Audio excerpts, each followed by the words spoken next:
to tasty Tamil food. இன்னைக்கு நம்ம சேனல்ல பார்க்க போற ரெசிபி என்னன்னா ரெஸ்டாரன்ட் ஸ்டைல்ல சிக்கன் கிரேவி எப்படி செய்யறதுன்னு பார்க்கலாம். இந்த சிக்கன் கிரேவி வந்து உங்களுக்கு எல்லா விதமான ரைஸ், சப்பாத்தி, தோசை இது கூடலாம் வச்சு சாப்பிட ரொம்ப சூப்பரா இருக்கும். இப்போ வாங்க இது எப்படி செய்யறதுன்னு பார்க்கலாம்.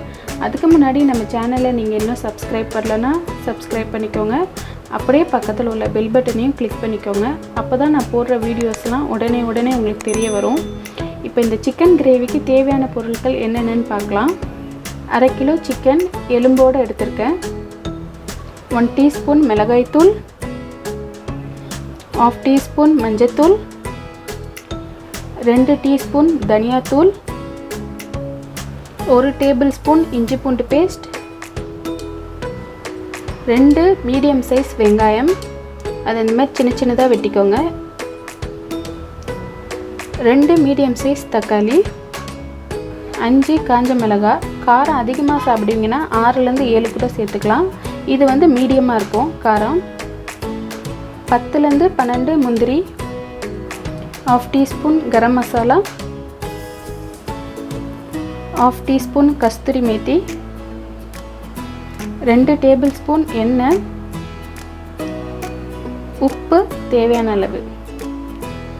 இப்போ வாங்க ஃப்ரெண்ட்ஸ் எப்படி செய்யலான்றதை பார்க்கலாம். ஃபஸ்ட்டு இந்த கிரேவிக்கு ஒரு பேஸ்ட் ரெடி பண்ணிக்கணும். அந்த பேஸ்ட் ரெடி பண்ணுறதுக்கு ஒரு பேனை அடுப்பில் வச்சுக்கோங்க. அந்த பேன் சூடாகிட்ட பிறகு அடுப்பை வந்து சிம்மில் வச்சுக்கிட்டு அதில் 5 காஞ்ச மிளகாய், 10 முந்திரி, இது ரெண்டையும் சேர்த்துட்டு ஒரு 5 நிமிஷத்துக்கு நம்ம வந்து வறுத்துக்கலாம். அடுப்பை சிம்மில் வச்சு வறுத்துக்கோங்க ஒரு 5 நிமிஷத்துக்கு. எண்ணெய் எதுவுமே சேர்க்கக்கூடாது, ட்ரையாக தான் ரோஸ்ட் பண்ணணும். இப்போ பாருங்கள், இதை ஒரு 5 நிமிஷத்துக்கு நல்லா ரோஸ்ட் பண்ணியாச்சு.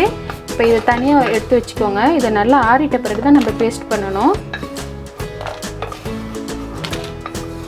பாருங்கள், எடுத்தாச்சு. இப்போ இதை நல்லா ஆறட்டும். இப்போ அதே பேனில் 2 டேபிள் ஸ்பூன் எண்ணெய் சேர்த்துக்கலாம். இப்போ எண்ணெய் நல்லா சூடாயிடுச்சு. இப்போ இதில் நம்ம வெங்காயத்தை சேர்த்துக்கலாம். ரொம்ப சின்னதாக வெட்டிக்கோங்க, அப்போ தான் கிரேவி வந்து நல்லா திக்காக கிடைக்கும்.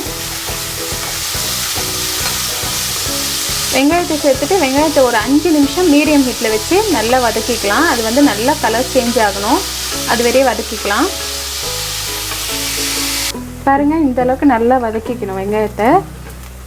இப்போ இதில் இஞ்சி பூண்டு பேஸ்ட் சேர்த்துட்ட பிறகு அதோட பச்சை வாசனை போகிற வரையும் நல்லா வதக்கிக்கலாம். பாருங்கள், இஞ்சி பூண்டு பேஸ்ட் சேர்த்தா நல்லா வதக்கியாச்சு. இப்போ அடுப்பை சிம்மில் வச்சுட்டு 1/2 டீஸ்பூன் மஞ்சத்தூள், 1 டீஸ்பூன் மிளகாய் தூள், 2 டீஸ்பூன் தனியாத்தூள் சேர்த்துட்டு இதை ஒரு வாட்டி நல்லா மிக்ஸ் பண்ணிக்கோங்க. பாருங்கள், இப்போ நல்லா மிக்ஸ் பண்ணியாச்சு. இப்போ இதில் கொஞ்சமாக ஒரு 2 டேபிள் ஸ்பூன் அளவுக்கு தண்ணி ஊற்றிக்கோங்க. ரொம்ப ஊற்ற வேண்டாம், ஏன்னா மசாலா வந்து கரிஞ்சிடக்கூடாது. அதனால் சும்மா ஒரு 2 டேபிள் ஸ்பூன் இல்லை 3 டேபிள் ஸ்பூன் அளவுக்கு தண்ணி சேர்த்துட்டு இந்த மசாலா வந்து ஒரு 5 நிமிஷம் அந்த மசாலாவோட பச்சை வாசனைலாம் போகிற வரைய ஒரு 5 நிமிஷத்துக்கு நம்ம அடுப்பை ஃபுல் சிம்மில் வச்சு நல்லா வதக்கிக்கலாம்.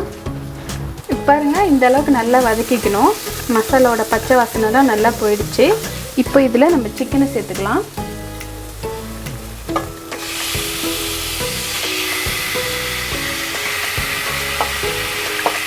சிக்கனை சேர்த்துட்ட பிறகு சிக்கனில் தண்ணி எதுவுமே சேர்க்காம நல்லா பரட்டி விட்டு ஒரு 5 நிமிஷத்துக்கு மீடியம் ஹீட்டில் வச்சு நல்லா வந்து வேக வச்சுக்கலாம்.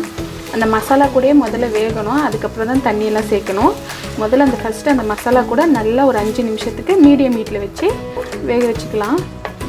இப்போ இது வெந்துட்டுருக்க டைமில் நம்ம பேஸ்ட்டு ரெடி பண்ணிக்கலாம். அதுக்கு ஒரு மிக்ஸி ஜாரில் நம்ம வறுத்து வச்ச முந்திரி, காஞ்ச மிளகாய் இது ரெண்டையும் வந்து தண்ணி சேர்க்காமல் ஃபஸ்ட்டு அரைச்சிக்கோங்க. நான் அரைச்சிட்டு வந்து காட்டுறேன். பாருங்கள், இந்த மாதிரி நல்லா அரைச்சிக்கிட்டு இப்போ இதில் நான் 2 தக்காளி சொன்னேன் இல்லையா, மீடியம் சைஸ் தக்காளி, அதை வந்து இந்த மாதிரி சின்னதாக வெட்டி வச்சுருக்கேன். அதையும் சேர்த்து நம்ம நல்லா பேஸ்ட் பண்ணிக்கணும். அப்போ இதையும் வந்து நல்லா பேஸ்ட் பண்ணிக்கணும். நான் அரைச்சிட்டு வந்து காட்டுறேன். இப்போ பாருங்கள், இந்த அளவுக்கு நல்லா பேஸ்ட் பண்ணிக்கோங்க.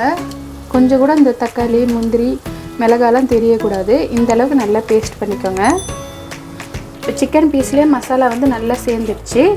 இப்போ இதில் நம்ம அரைச்சி வச்ச பேஸ்ட்டு சேர்த்துக்கலாம். இந்த அரைச்ச பேஸ்ட்டு சேர்த்து நல்லா மிக்ஸ் பண்ணிக்கோங்க. எல்லா சிக்கன் பீஸ் கூட சேர்கிற மாதிரி நல்லா மிக்ஸ் பண்ணிக்கோங்க. நல்லா கலந்துக்கோங்க. ஸ்டவ்வை வந்து மீடியம் ஹீட்டில் வச்சுக்கோங்க.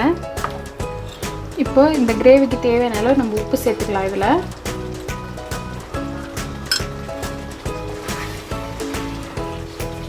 உப்பு சேர்த்து நல்லா வந்து கலந்து விட்டுக்கோங்க.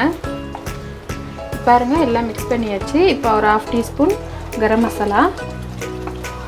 கரம் மசாலாவும் சேர்த்துட்டு தண்ணி நம்ம சேர்த்துக்கலாம். கிரேவி வந்து கொஞ்சம் திக்காக இருந்தால் தான் நல்லாயிருக்கும். ரொம்ப தண்ணி சேர்க்க வேண்டாம். அதனால் ஒரு 1/2 கிளாஸ் தண்ணி, ஒரு 200 ml தண்ணி வந்து சேர்த்துக்கலாம். இது வந்து இப்போது சேர்த்த உடனே கொஞ்சம் தண்ணியாக தெரியும். வேக வச்சிட்ட பிறகு கடைசி ஆகிட்ட பிறகு கொஞ்சம் திக்காகிடும். தண்ணி சேர்த்துட்டு நல்லா மிக்ஸ் பண்ணிக்கோங்க. இப்போ பாருங்கள் நல்லா மிக்ஸ் பண்ணியாச்சு. இப்போ இதை வந்து ஒரு 10 நிமிஷத்துக்கு நம்ம மூடி போட்டு மீடியம் ஹீட்டில் வச்சு வேக வச்சுக்கலாம். அதுக்கு வேகட்டும். இப்போ பாருங்கள் ஒரு 5 நிமிஷம் போல் ஆயிருக்கு. இப்போ தரத்து ஒரு வாட்டி மிக்ஸ் பண்ணி விட்டுறேன். பாருங்கள் இப்போவே எவ்வளோ திக்காக இருக்குன்னு. லாஸ்ட்டில் இன்னும் கொஞ்சம் திக்காக ஆகும் முடிச்சிட்ட பிறகு. பாருங்கள் நல்லா மிக்ஸ் பண்ணியாச்சு. இப்போ இன்னும் ஒரு 5 நிமிஷம் வேகட்டும். பாருங்கள் இன்னும் ஒரு 5 நிமிஷம் போல் நல்லா வேக வச்சாச்சு. பாருங்கள் எண்ணெயெல்லாம் எவ்வளோ மேலே வந்திருக்கு பாருங்கள். இந்த அளவுக்கு நல்லா ஆகணும். இப்போ இதில் 1/2 டீஸ்பூன் கஸ்தூரி மேத்தி சேர்த்துக்கலாம். கஸ்தூரி மேத்தி சேர்த்து நல்லா மிக்ஸ் பண்ணிக்கோங்க. பாருங்கள் நல்லா மிக்ஸ் பண்ணியாச்சு. இப்போ இதை ஃபுல் சிம்மில் வச்சு ஒரு 2 நிமிஷத்துக்கு நம்ம அப்படியே வேக வச்சுக்கலாம். இப்போ பாருங்கள் ஒரு 2 நிமிஷம் போல் ஆச்சு. நல்லா வந்து உங்களுக்கு தண்ணியெல்லாம் நல்லா ட்ரை ஆகி கிரேவி பதத்துக்கு வந்துடுச்சு. இந்த அளவுக்கு கொஞ்சமாச்சு கிரேவி இருக்கணும். ரொம்பவும் ட்ரை ஆக்கிடாதீங்க, ரொம்பவும் தண்ணி வேண்டாம். இதுதான் கிரேவிக்கு கரெக்டான பதம். ஸ்டவ் ஆஃப் பண்ணிட்டேன். பாருங்கள் restaurant style chicken gravy ready ஆகிடுச்சு. இங்கே பாருங்கள் ஃப்ரெண்ட்ஸ், இப்போ restaurant style chicken gravy ready ஆகிடுச்சு. இந்த சிக்கன் கிரேவி ரெசிபி உங்கள் வீட்டில் ட்ரை பண்ணுங்கள். இந்த ரெசிபி உங்களுக்கு பிடிச்சிருந்ததுன்னா நம்ம சேனலுக்கு கமெண்ட் பண்ணுங்கள், லைக் பண்ணுங்கள், மறக்காமல் உங்கள் ஃப்ரெண்ட்ஸுக்கெலாம் ஷேர் பண்ணுங்கள். தேங்க்யூ ஃப்ரெண்ட்ஸ், பாய்.